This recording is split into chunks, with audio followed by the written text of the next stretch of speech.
Hatiku tenang berada dekatmu. Kaulah jawaban hidupku.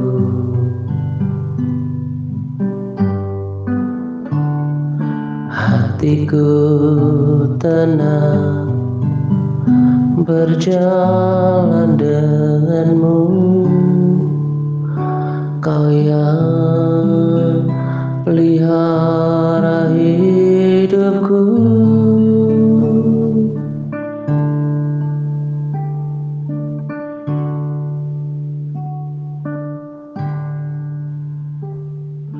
Hatiku tenang berada dekatmu. Kaulah jawaban hidupku.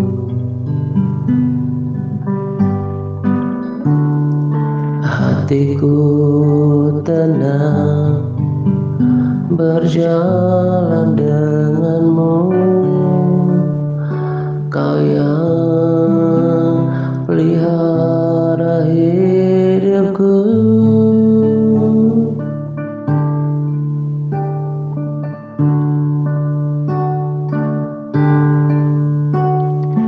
Pertolonganmu begitu ajaib. Kau telah memikat hatiku. Di saat aku tak sanggup lagi, di situ tanganmu bekerja.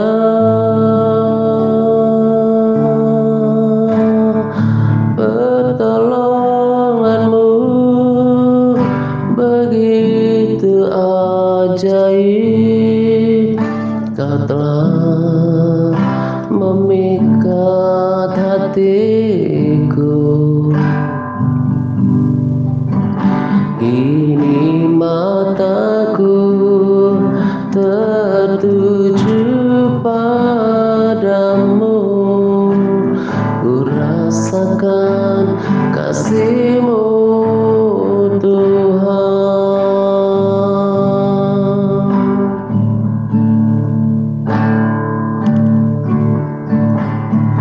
Hatiku tenang berada dekatmu. Kaulah jawaban hidupku.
ajaib, Kau telah memikat hatiku di saat aku tak sanggup lagi. Di situ tanganmu bekerja, pertolonganku berasal darimu. Ku kan berserah padamu. Ini mataku tertuju padamu. Ku rasakan kasih-Mu, Tuhan. Ku rasakan kasih-Mu, Tuhan.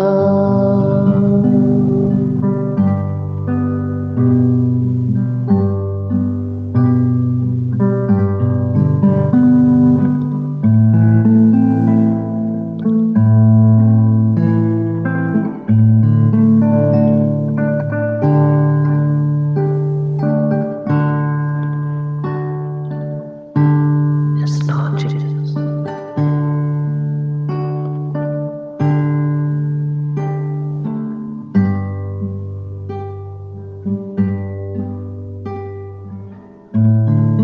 Yesus terlebih besar.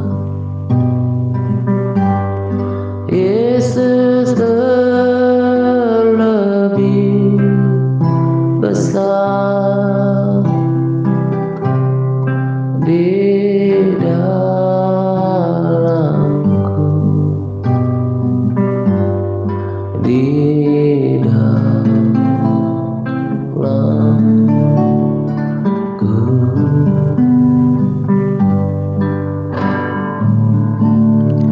Yesus terlebih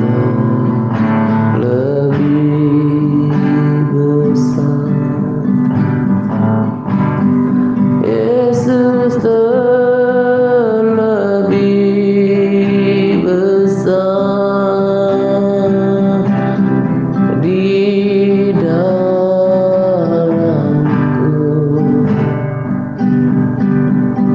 di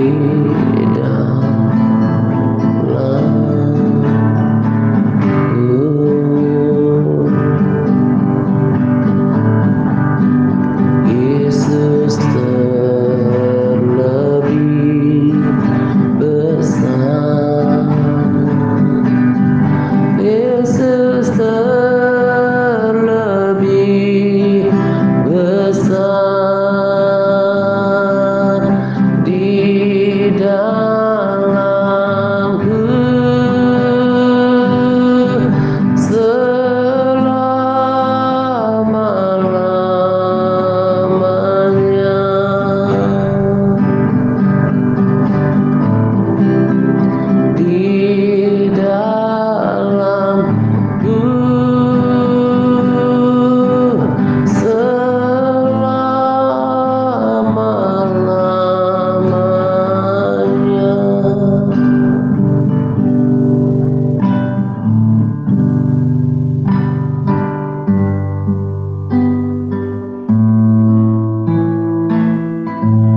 Yesus terlebih besar, Dia Allah yang hebat dalam hidupku. Tiada yang dapat menggantikan Dia sebagai Tuhan di dalam seluruh kehidupanku. You are my master,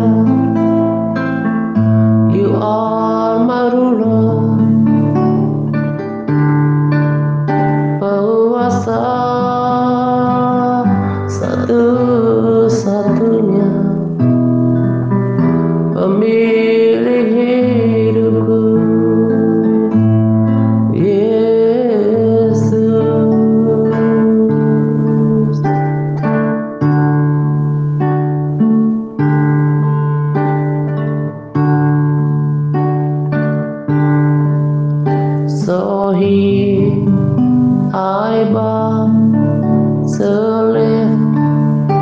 you high, Jesus, be glorified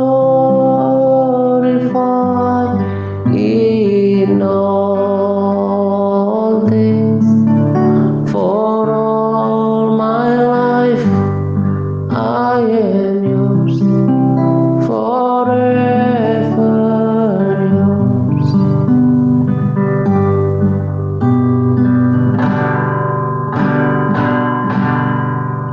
So here I bow to lift you high, Jesus, be glorified in all things. For all my life I am yours, forever yours.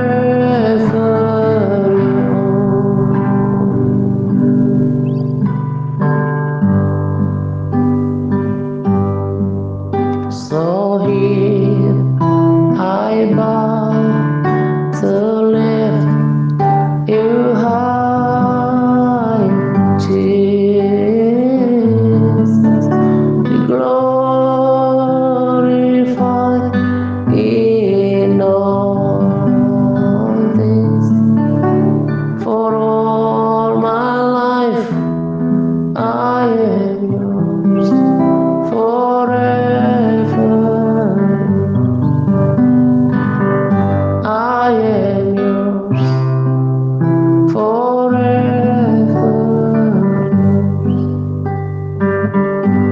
I am yours, forever yours.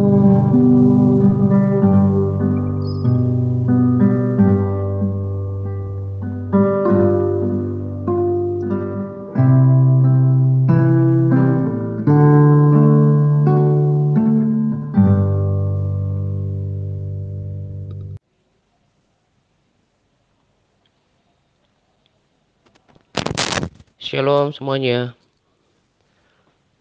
Salam damai sejahtera untuk kita sekalian. Pada kesempatan ini saya mau berbagi sharing tentang ketulusan hati.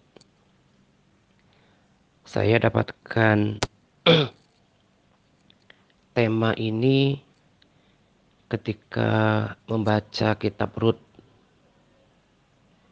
tepatnya ketika merenungkan dan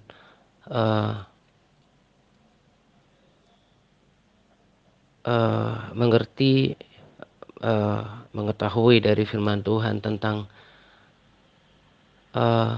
hati seorang Boas gitu ya.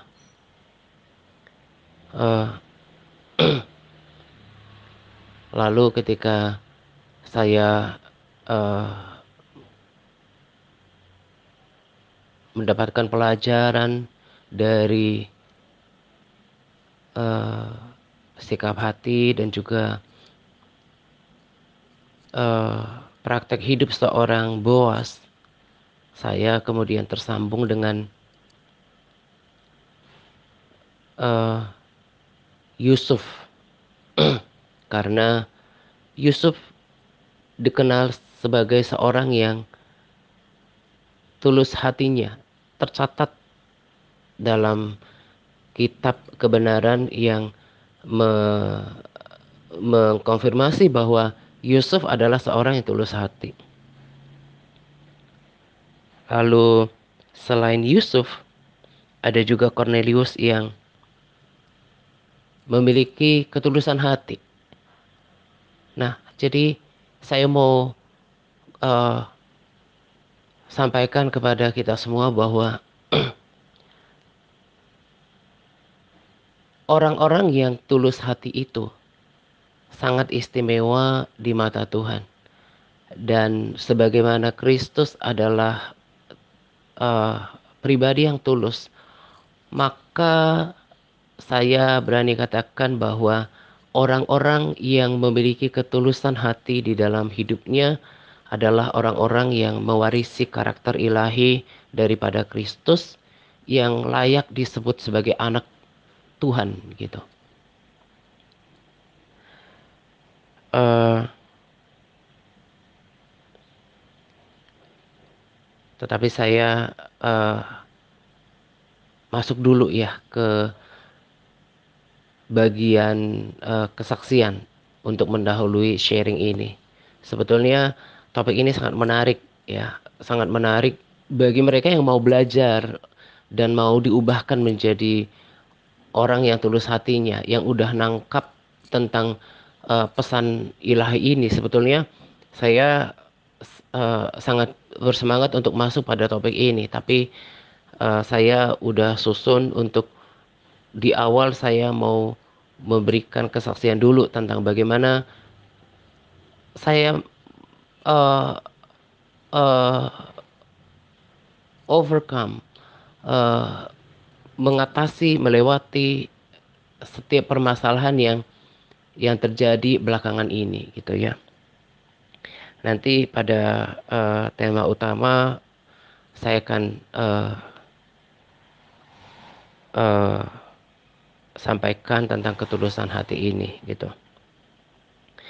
Jadi kalau para sahabat dan juga saudara dengarkan sharing saya sebelumnya, bagaimana Tuhan izinkan ada persoalan dalam hidup gitu ya, dan pergumulan, dan Tuhan berikan jalan keluar, baik jalan keluar tentang penyediaan, juga sama seperti yang saya katakan tempo hari bahwa jalan keluar itu gak selalu yang mesti kayak Tuhan tiba-tiba ada di depan kita lah.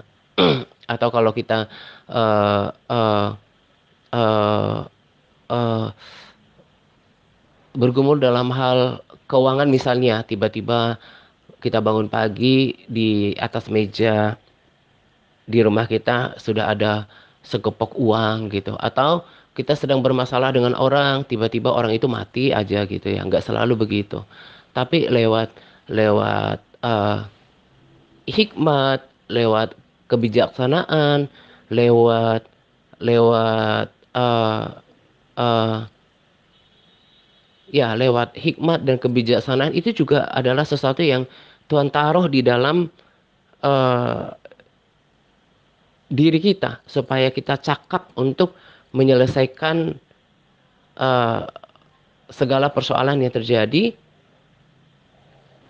Lalu kekuatan daripada Tuhan untuk bertahan itu juga adalah jalan keluar. Itu juga berkat pertolongan Tuhan gitu. Nah, saya bersyukur bahwa Tuhan memampukan saya untuk melewati semuanya dengan cara yang terbaik yang saya bisa lakukan saat ini. Dan saya evaluasi diri bahwa kali ini saya eh, mampu oleh kekuatan Roh Kudus melewati permasalahan jauh lebih baik, at least satu langkah lebih baik daripada cara saya di waktu-waktu yang lalu. Dan memang masalah itu akan upgrade diri kita secara keseluruhan kalau kita meresponsnya dengan bijaksana gitu ya. Nah, uh, saya uh, akan membagikan kepada kita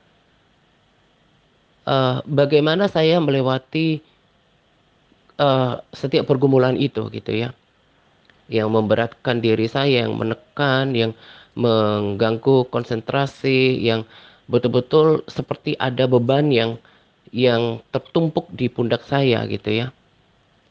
Tuhan melepaskan, memberikan jalan keluar, ada penyediaan, ada hikmat, ada kebijaksanaan, ada kekuatan, dan saya bisa melewati itu sampai sekarang.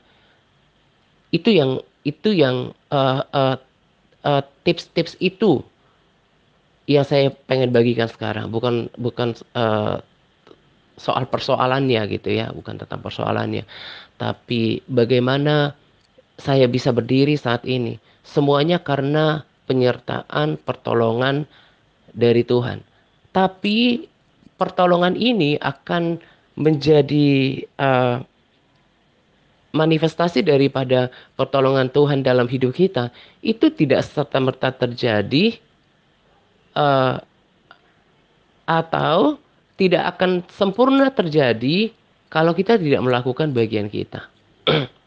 Jadi kalau saya eh, ingat apa yang saya lakukan eh, eh, dalam minggu-minggu terakhir ini, ketika tekanan itu datang gitu ya, saya sampai eh, tidur pun sebetulnya nggak nyenyak gitu ya. Saya orangnya typical thinker. Jadi kalau ada persoalan, ada beban pikiran itu kebawa sampai tidur, bahkan ke mimpi gitu.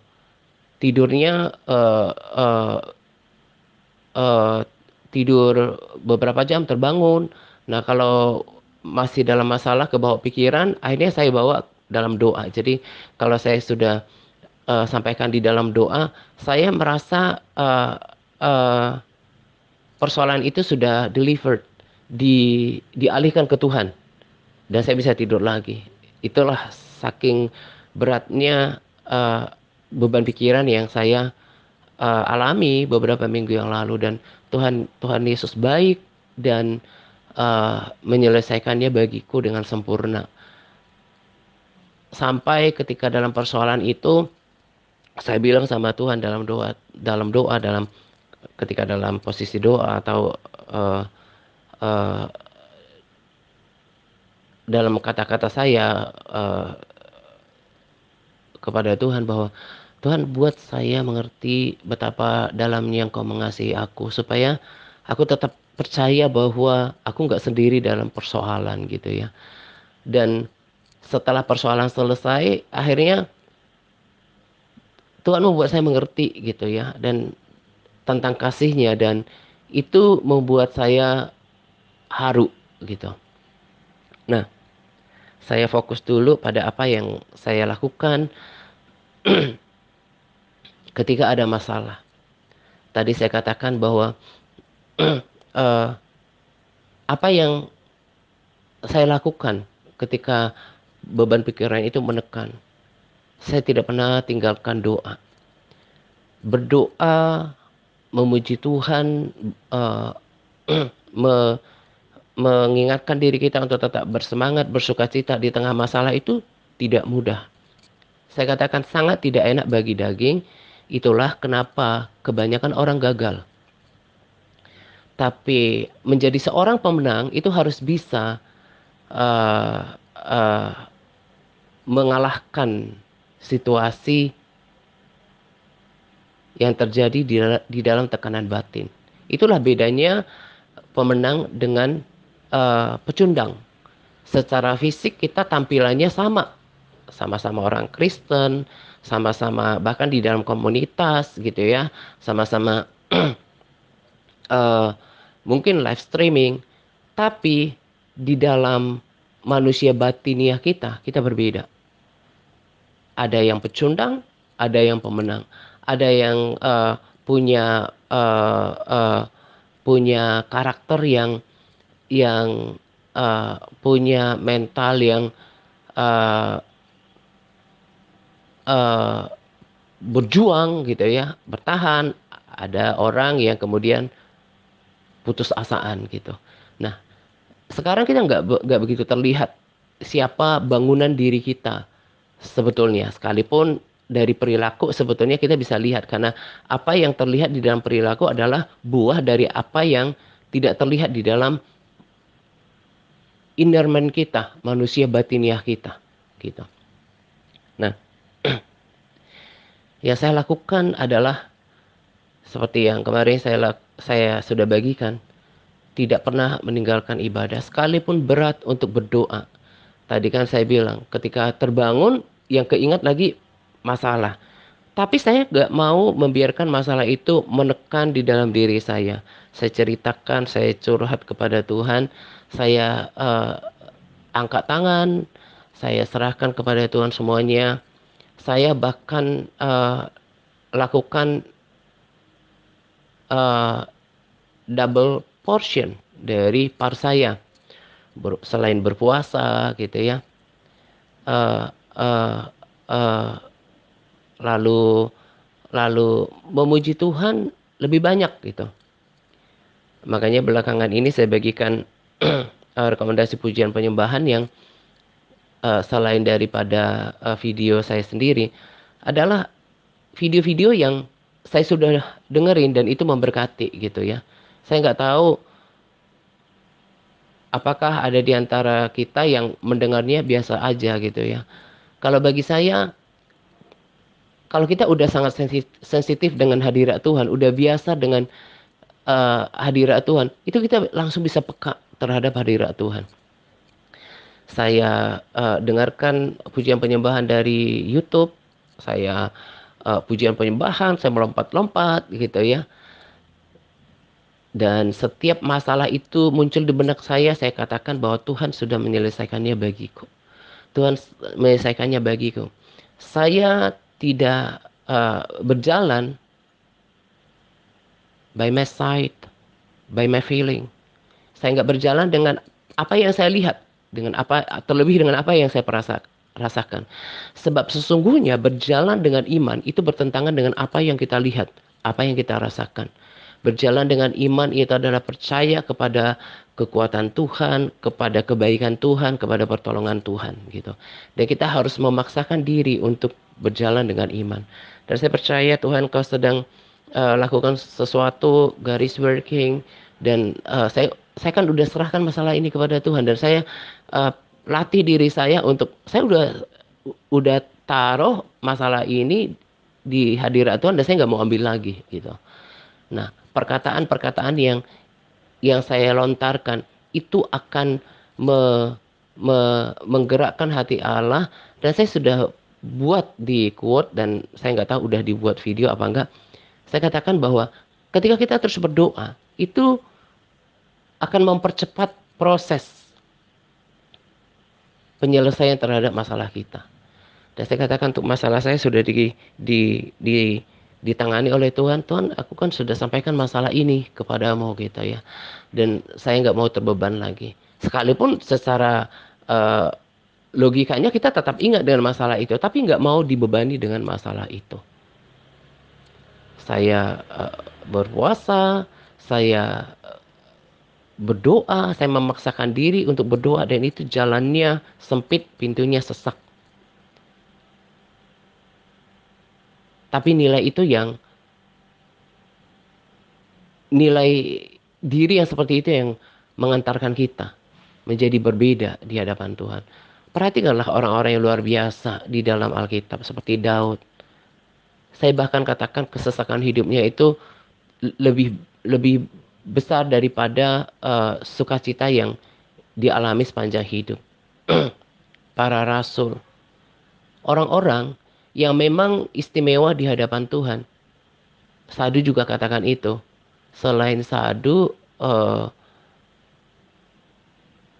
ya perkataan Sadu ini tentu setara dengan sejarah Alkitab gitu ya. Ada lagi hamba Tuhan yang berbeda saya dengarkan katakan bahwa orang-orang yang memang istimewa, punya panggilan hidup, punya rencana yang besar dari Tuhan, itu akan diproses habis-habisan oleh Tuhan lewat persoalan supaya keakuannya hilang, kedagingannya mati dan hanya bersandar dan mengandalkan Tuhan gitu.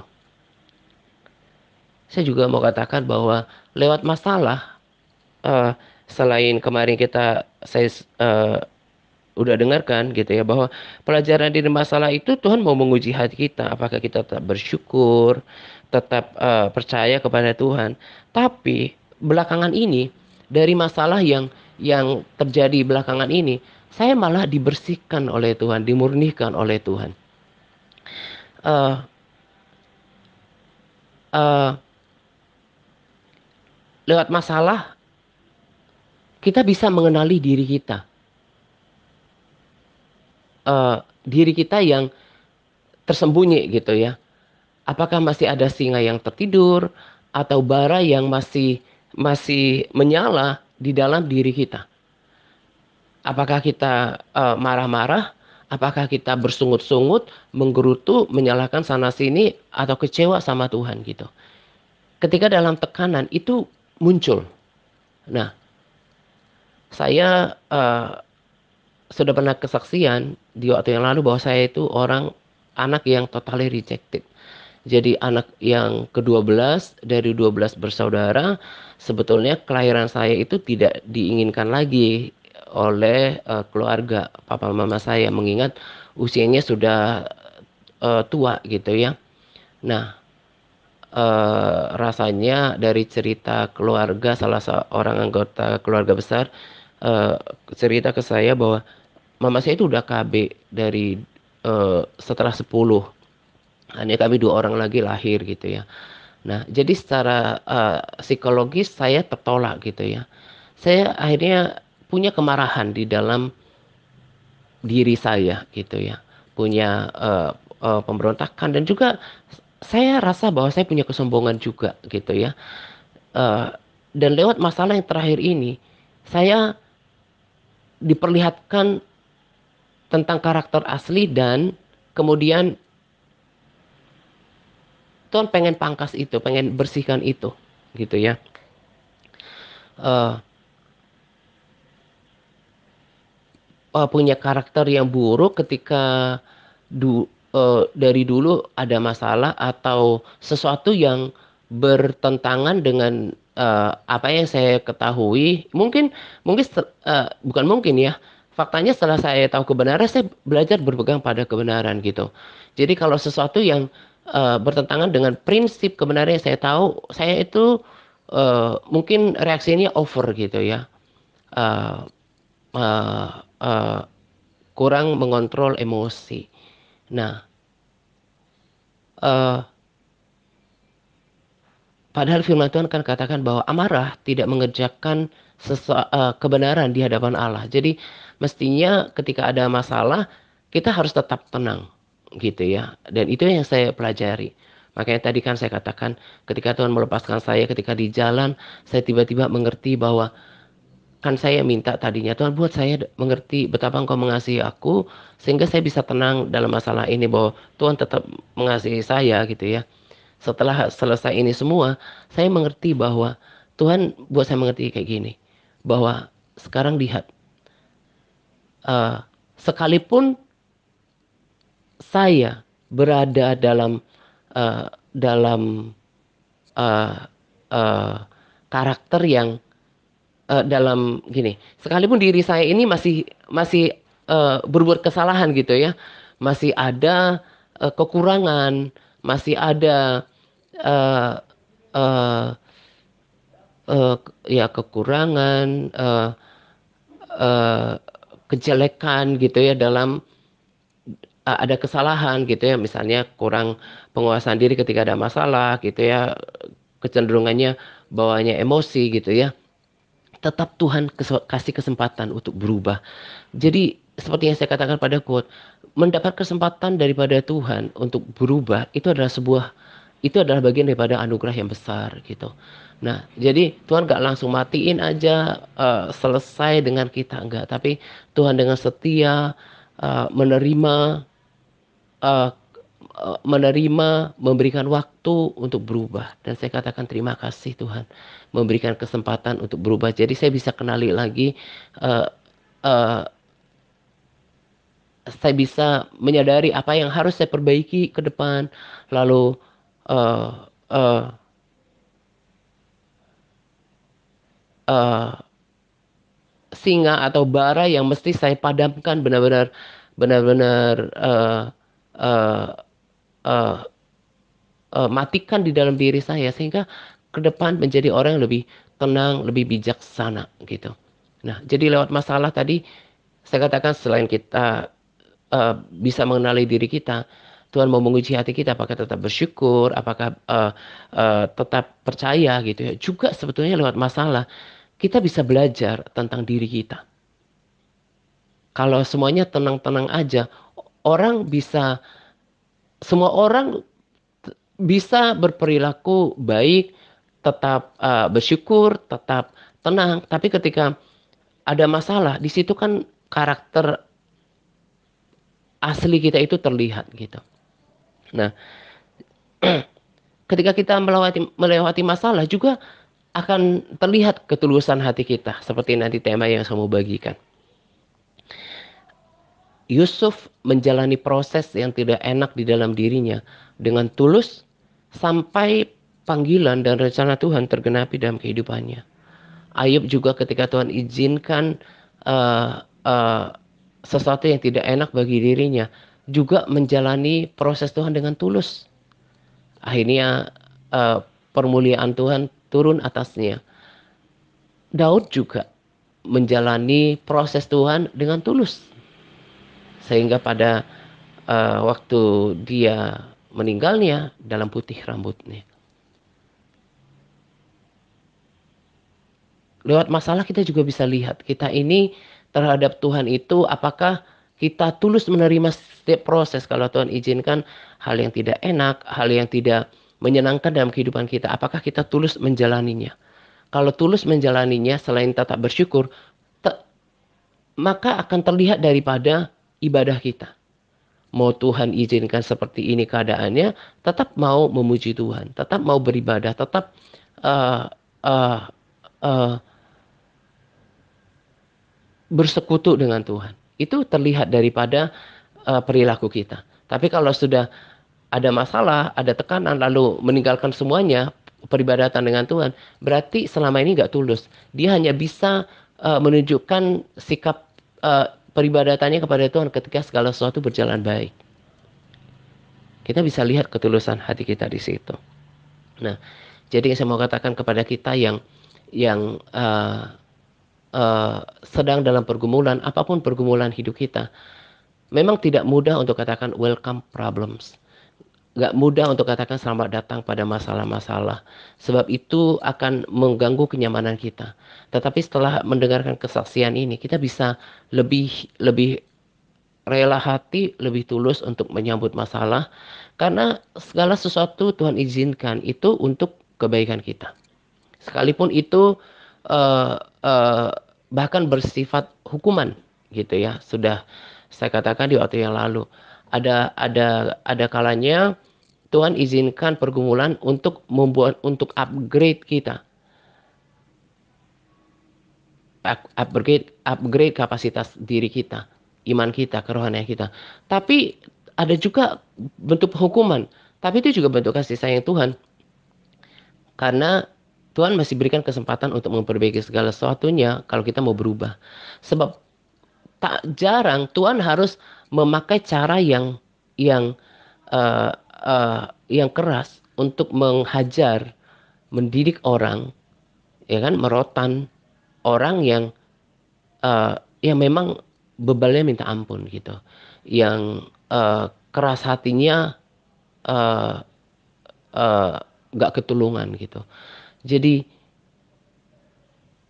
uh, kita yang harus mengevaluasi diri gitu ya. Apa yang terjadi sekarang pada diri saya ini adalah bentuk daripada pemurnian, pembentukan Tuhan atau memang hukuman Tuhan gitu.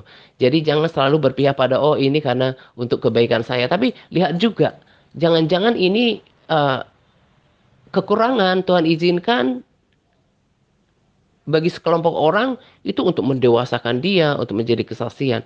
Tapi juga kekurangan atau sakit penyakit Tuhan izinkan kepada orang betul-betul bukan bukan untuk menjadikan dia saksi ya, tetap bersyukur ketika dalam tekanan sakit penyakit. Tapi benar-benar hukuman gitu loh. Kayak langganan penyakit gitu ya. Selesai penyakit yang satu, datang lagi penyakit yang lain. Karena apa? Hatinya itu bebal gitu ya. Jadi tuh tangan Tuhan teracung untuk dirinya. Berharap setiap kita bisa mengevaluasi diri kita. Apa yang terjadi itu untuk pemurnian, untuk pembuktian, untuk mendewasakan kita, atau memang uh, hukuman Tuhan. Itu harus segera evaluasi. Supaya waktu yang ada, kita benar-benar pakai untuk mempersiapkan diri kita menjadi mempelai yang layak bagi Tuhan. Sebab jangan berpikir bahwa karena udah par atau udah live streaming, udah berkenan di hadapan Tuhan. Jangan. Itu adalah sebuah pemikiran yang salah. Kalau kita suam-suam kuku itu berarti ikut Tuhan sih dengan satu kaki, tapi masih berkompromi dengan dosa. Masih masih ada ketidaktaatan yang disengaja. Itu kan juga akan dimuntahkan oleh Tuhan. Gak bersemangat secara kerohanian, gak menjaga apinya, gak menjaga minyaknya, juga tidak berkenan di hadapan Tuhan.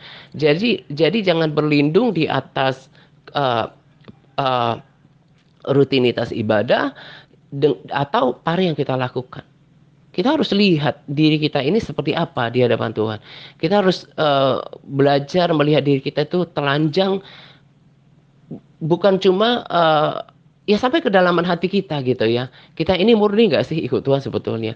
Atau kita masih punya keakuan, punya punya aturan pribadi dalam mengikut Tuhan? Itu harus dicek oleh kita sendiri gitu ya.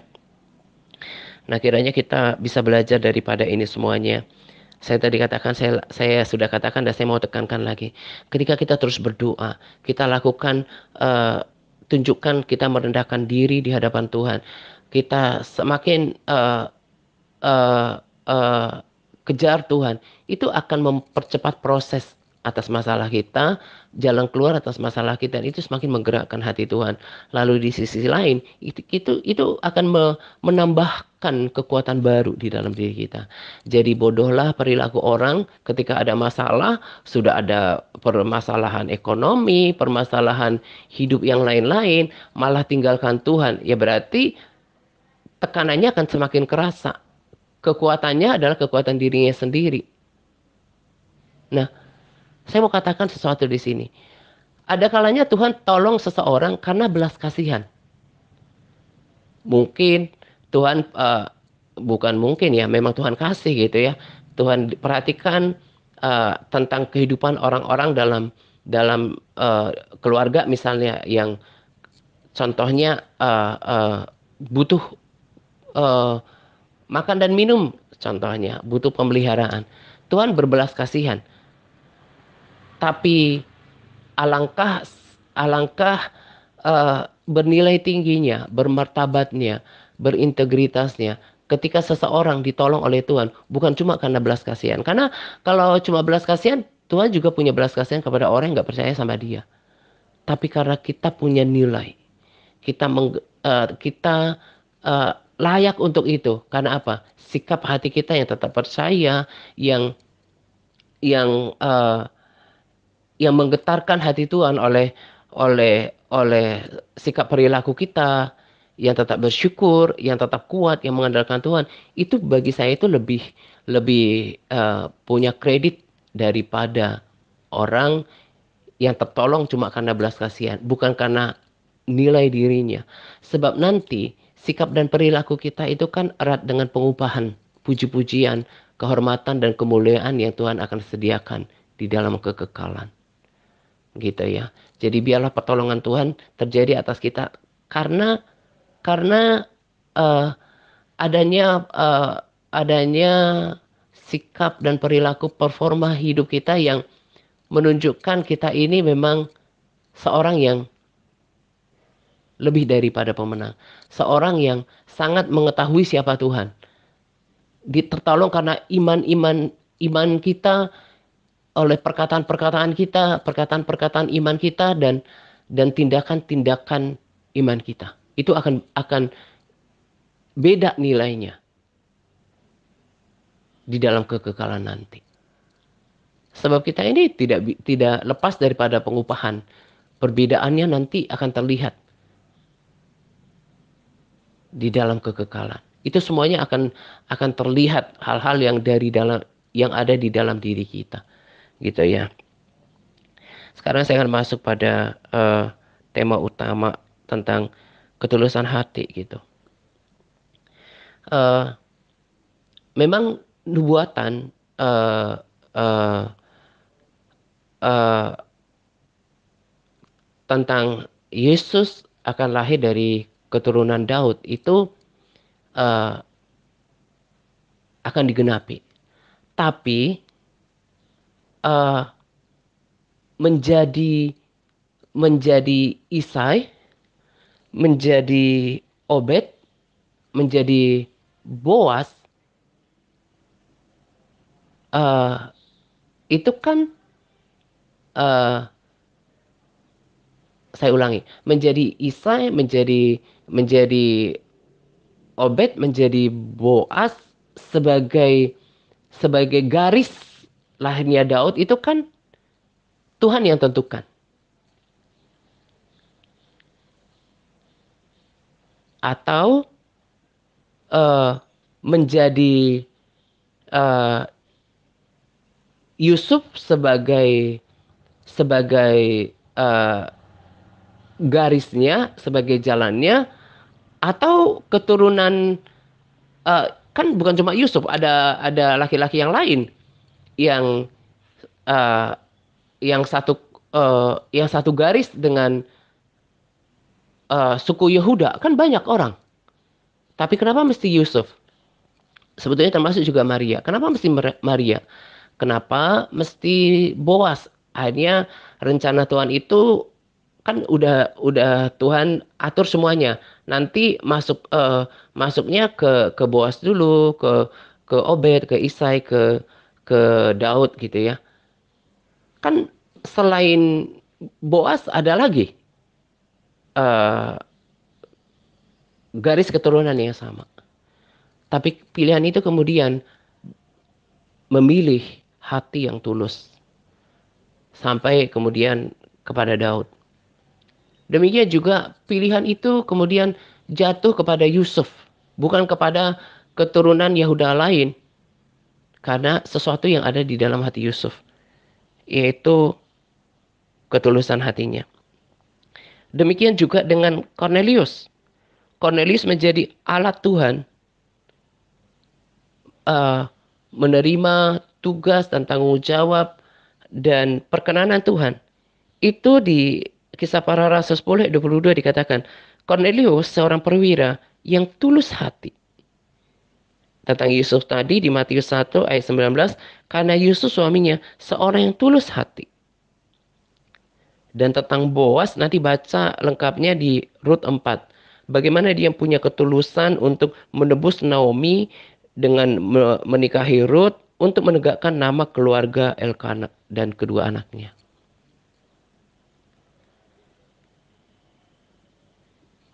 Ketulusan hati ini kan setara dengan kesucian hati, karakter ilahi. Nah, orang yang tulus hati, orang orang yang suci hatinya kan di Matius 5 ayat 8 akan melihat Tuhan. Orang yang akan tulus itu cocok di hati Tuhan. Tulus dalam segala hal.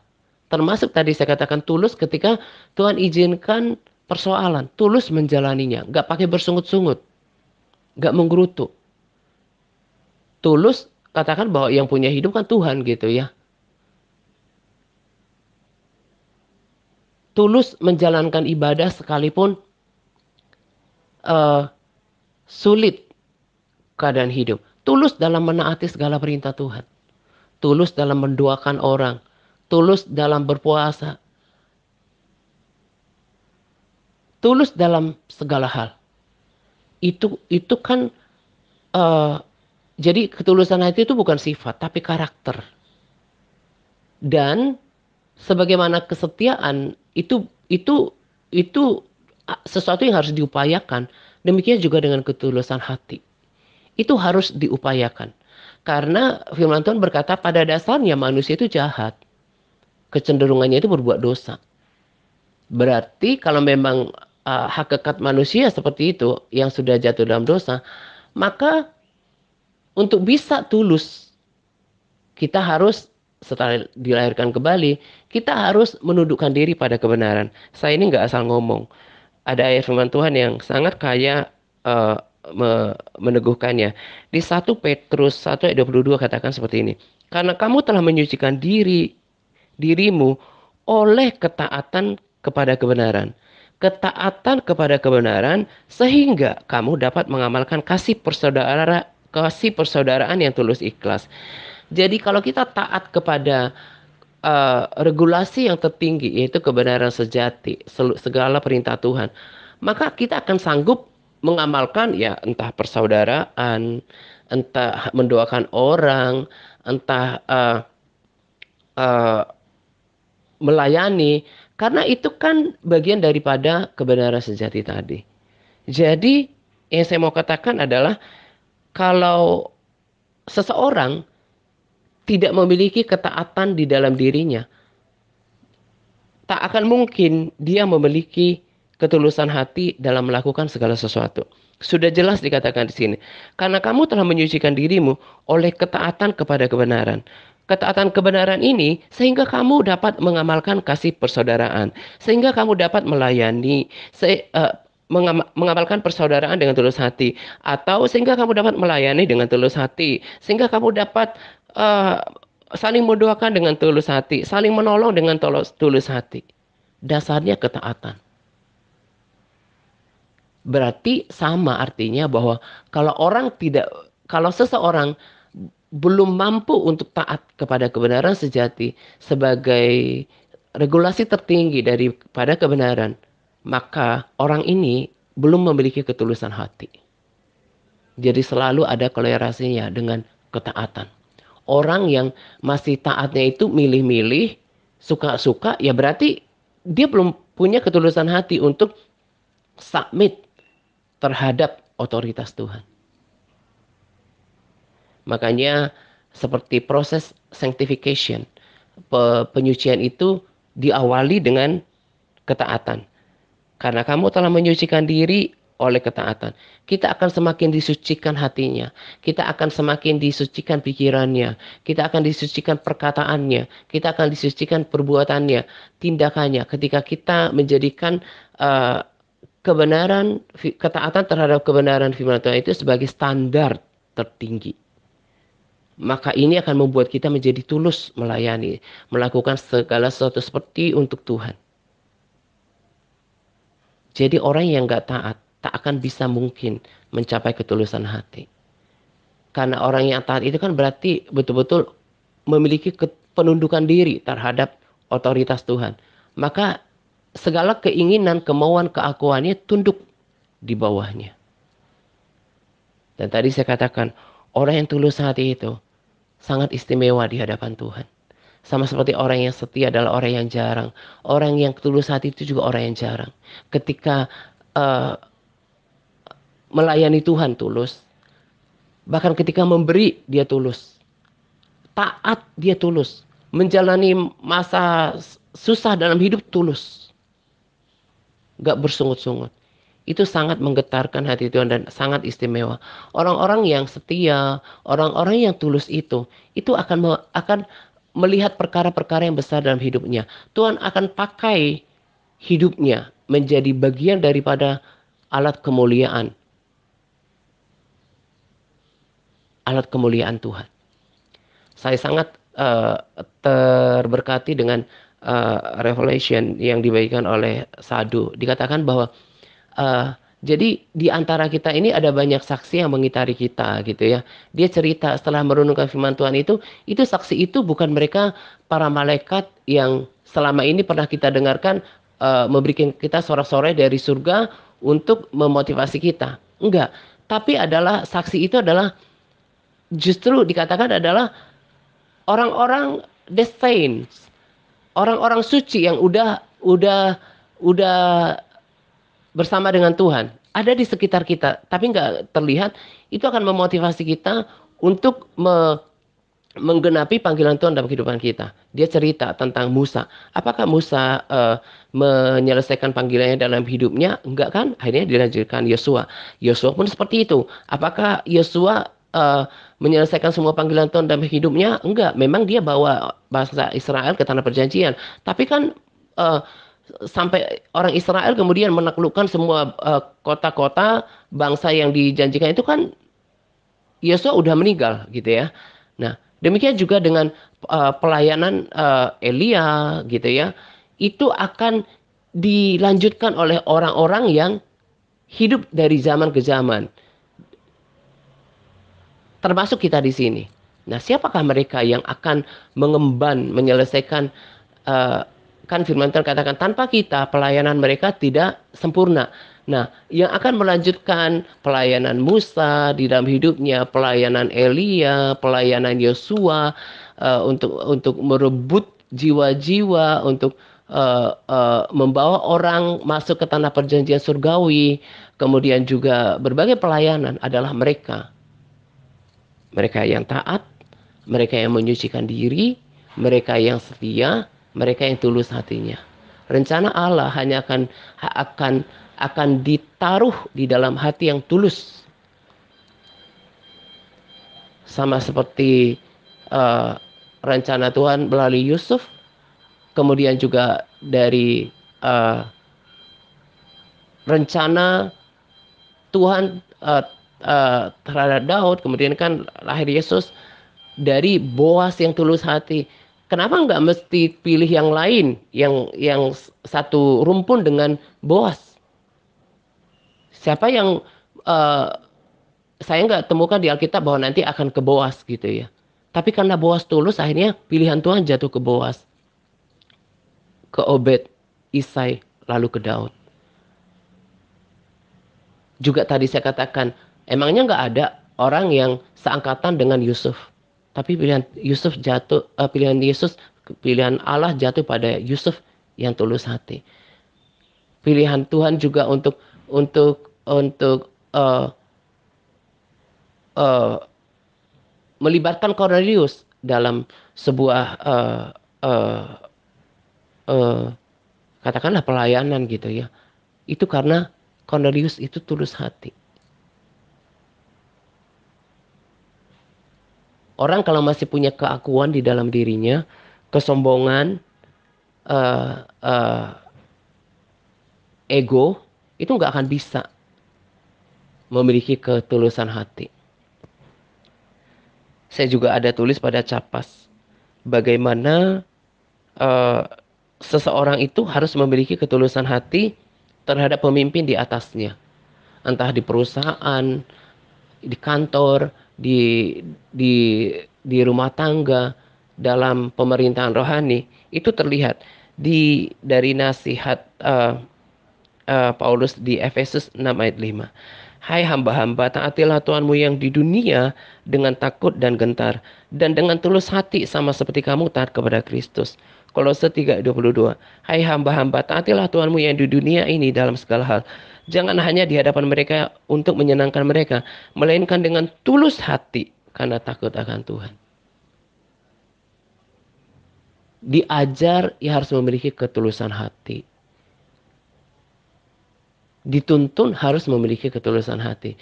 Karena sikap orang terhadap pemimpinnya, entah di rumah, di kantor, di perusahaan, di komunitas, itu kan juga berkali-kali saya katakan. Ini justru indikasi sederhana untuk melihat apakah orang ini sebetulnya memiliki ketulusan hati di hadapan Tuhan.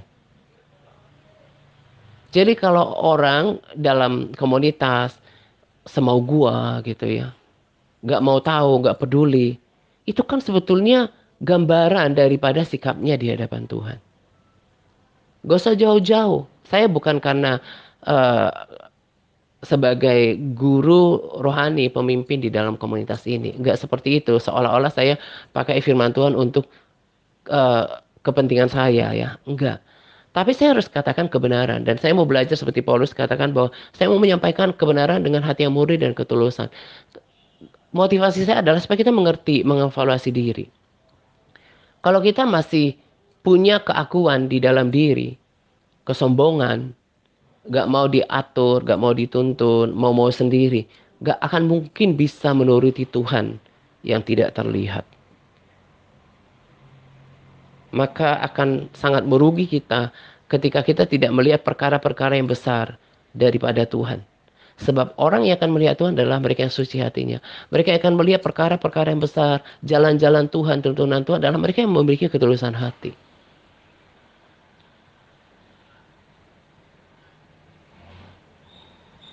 Saya sangat bersyukur untuk tema ini, karena ini juga akan saya pakai untuk membekali, menyempurnakan diri saya. Saya kan juga udah pernah katakan dalam kehidupan saya ada kalanya ketika berdoa itu betul-betul khusus untuk merenungkan firman dan evaluasi diri.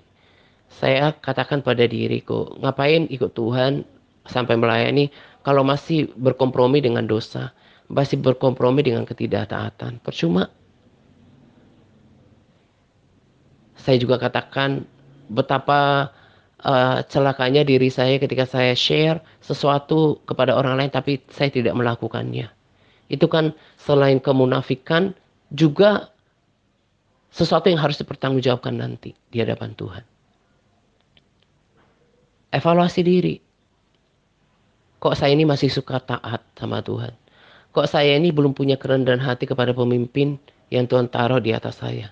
Makanya jadinya kekristenannya muter-muter gitu ya. Gitu-gitu aja. Berpuluh-puluh tahun sudah menjadi Kristen bahkan sudah menjadi tua. Pengenalan akan Tuhannya itu tidak bertambah. Kedewasaan rohaninya tidak semakin dalam. Bahkan karakternya tidak semakin diubahkan. Bagaimana Tuhan mau pakai orang-orang seperti ini? Sementara berkali-kali saya katakan, kita hidup hanya punya kesempatan sekali saja.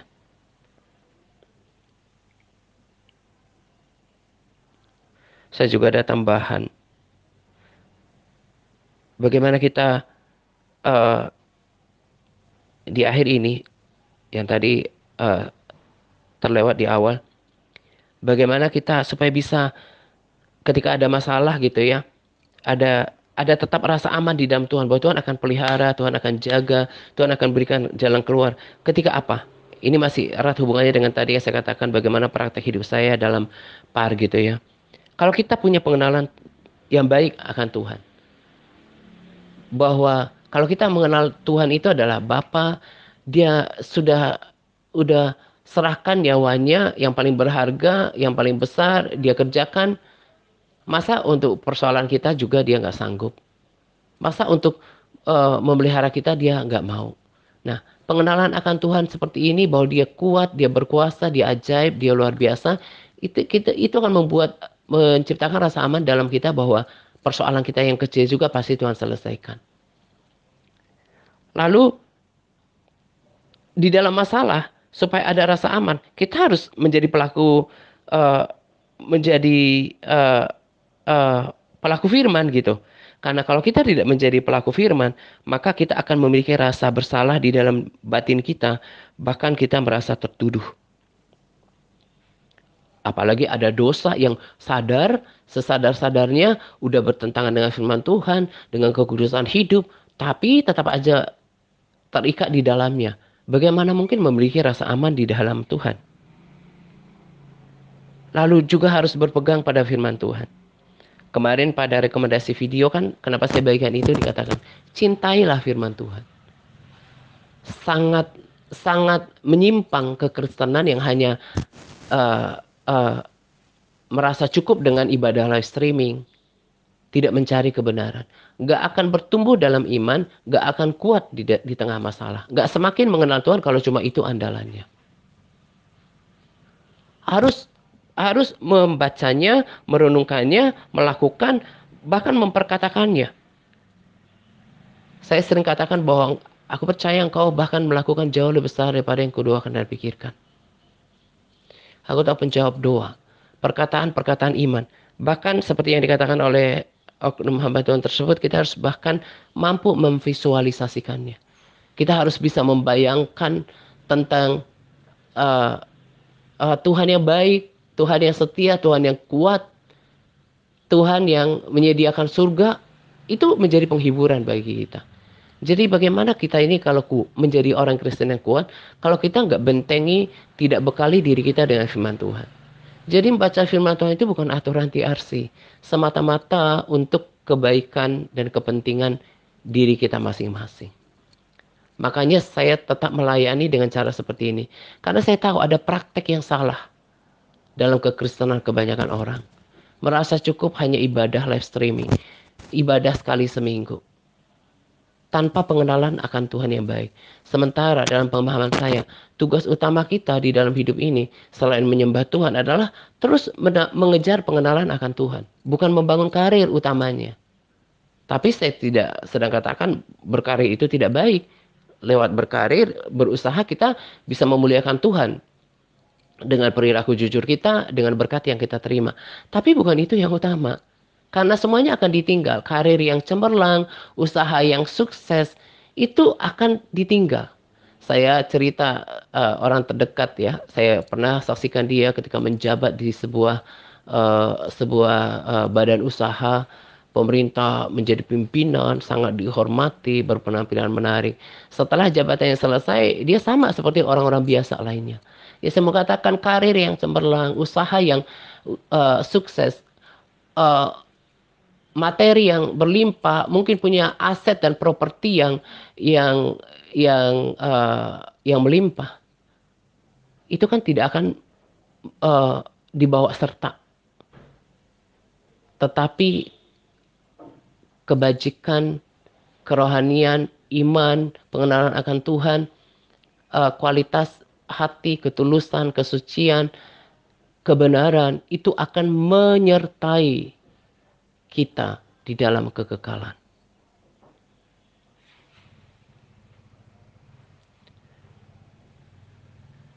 Jadi eh, orang-orang Kristen yang dalam praktek kekristenannya gak mau baca firman, gak mencintai firman, gak mau merenungkan firman, disuruh hafal itu kan bukan berarti aturan TRC juga. Karena lewat menghafal itu kita jadi terpaksa ditarik untuk eh, bersentuhan, bergaul dengan firman Tuhan. Tapi lihat apa yang terjadi. Makanya saya bilang, eh, yang saya selalu menguatkan, menghibur hati saya. Yang penting saya sudah lakukan yang terbaik. Soal hati orang mau tulus, mau ikutin, nanti semua orang juga akan menerima akibat dari setiap perbuatannya dan setiap orang harus mempertanggungjawabkannya, menerima konsekuensi daripada sikap hidupnya. Saya udah bilang, justru ketika berkali-kali saya katakan semakin kita banyak persoalan, kita harus semakin lakukan bagian kita, semakin sungguh-sungguh dalam melakukan semuanya. Dan di sini terlihat siapa yang selama ini betul-betul melekat sama Tuhan, punya pengenalan Tuhan yang baik, melakukan semuanya asal-asalan atau sungguh-sungguh itu kelihatan di sini. Karena proses entah lewat masalah, proses waktu akan membukakannya, menyingkapkannya dan juga memisahkan siapa yang tulus, siapa yang murni untuk mengikut Tuhan, untuk taat, untuk mengabdi, untuk memberi diri dipimpin. Itu kelihatan. Tadi saya katakan sebagai orang tua rohani dalam pelayanan ini mengharapkan semuanya kita bersama-sama terus uh, uh, bukan cuma bertahan tapi uh, bergairah dalam mengikut Tuhan. Tapi kan saya katakan pilihan itu kan masing-masing. Saya udah lakukan yang terbaik dan kalau orang misalnya memilih untuk semau gua gitu ya, ya terserah dia gitu ya. Saya mau pilih seperti ini saja, sikap hidup saya terserah.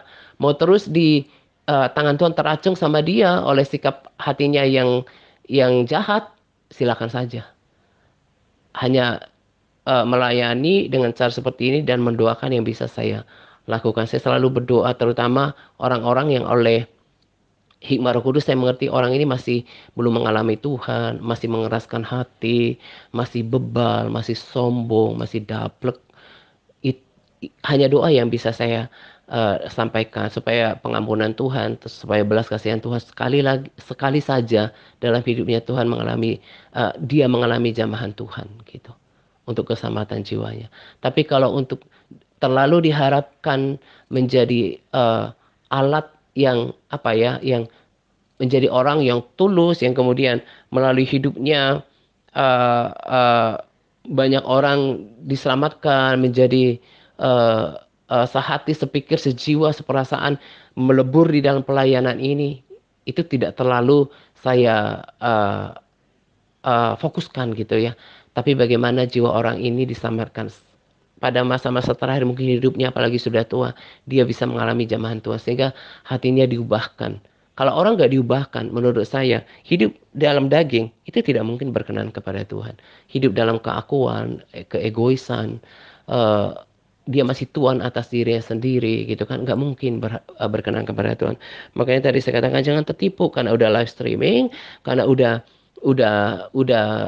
tapi masih berkompromi dengan dosa, berkompromi dengan ketidaktaatan. Itu kan namanya song-song kuku. Masih berkompromi dengan dosa. Nggak mungkin berkenan di hadapan Tuhan. Nah, kiranya uh, sharing yang berharga ini kita perhatikan. Di waktu yang lalu saya katakan, bukan seberapa banyak yang didengarkan. Sekarang, seberapa banyak yang dilakukan. Lebih baik sedikit didengarkan, tapi dilakukan semuanya. Daripada banyak dengarkan, tapi semuanya berlalu begitu saja.